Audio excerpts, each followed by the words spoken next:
Youth കോൺഗ്രസിന് ഒരു സംഘടനാ ദൗർബല്യവും സംഭവിച്ചിട്ടില്ല എന്നാണ് ഷാഫി പറമ്പിൽ MP പറയുന്നത്. സംഘടനാ പ്രവർത്തനം ശക്തമാണ്.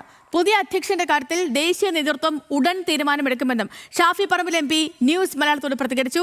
അതേസമയം സംഘടനയ്ക്കുള്ളിൽ ചർച്ച നടത്താതെ അധ്യക്ഷനെ തീരുമാനിക്കരുത് എന്ന ആവശ്യം യൂത്ത് കോൺഗ്രസിനുള്ളിൽ ശക്തമാവുകയുമാണ്. ഓണാഘോഷം കഴിഞ്ഞാൽ നിയമസഭ തുടങ്ങുകയാണ്. രാഷ്ട്രീയ പോര് കനക്കുന്ന ഇടം. സർക്കാരിനെതിരെ UDF MLA-മാർ സഭയ്ക്കകത്ത് പ്രതിഷേധം നയിക്കുമ്പോൾ സഭയ്ക്ക് പുറത്ത് പ്രതിഷേധം നയിക്കേണ്ട യൂത്ത് കോൺഗ്രസ് പക്ഷേ പൂർണ്ണമായും നിശ്ചലം. ആരു നയിക്കും എന്നതാണ് ചോദ്യം. യൂത്ത് കോൺഗ്രസിന് ഒറ്റ നേതൃത്വം അല്ലല്ലോ. യൂത്ത് കോൺഗ്രസിന് കൂട്ടായ നേതൃത്വമുണ്ട്. യൂത്ത് കോൺഗ്രസിന് ജില്ലാ പ്രസിഡന്റ് ഉണ്ട്. ഈ സമരത്തിന് നേതൃത്വം നൽകിയത് ജില്ലാ പ്രസിഡന്റാണ്.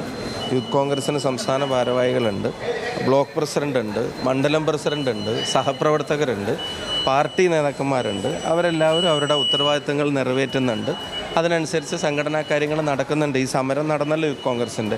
ഗ്രൂപ്പ് വടംവലിയിൽ പുതിയ അധ്യക്ഷൻ ഉടൻ ഉണ്ടാകുമോ എന്ന ചോദ്യത്തിന് മുൻ അധ്യക്ഷന്റെ മറുപടി ഇതാണ്. പാർട്ടി തീരുമാനിക്കും, IYC തീരുമാനിക്കും. ഓൾ ഇന്ത്യ യൂത്ത് കോൺഗ്രസ് കമ്മിറ്റിയാണ് അതിൽ തീരുമാനം എടുക്കേണ്ടത്. അവർ തീരുമാനം എടുക്കും. അതിൽ ഉചിതമായ തീരുമാനം കറക്റ്റ് സമയത്തുണ്ടാവും. സംഘടനാ പ്രവർത്തനം ശക്തമായിട്ട് മുന്നോട്ട് പോകും. സംസ്ഥാന അധ്യക്ഷന്റെ താൽക്കാലിക ചുമതല പോലും ആരെയെങ്കിലും ഏൽപ്പിക്കാൻ ഇതുവരെ നേതൃത്വത്തിന് കഴിഞ്ഞിട്ടില്ല. യൂത്ത് കോൺഗ്രസിനെ നയിക്കാനുള്ള നേതൃത്വം KPCC-ക്കുമില്ല.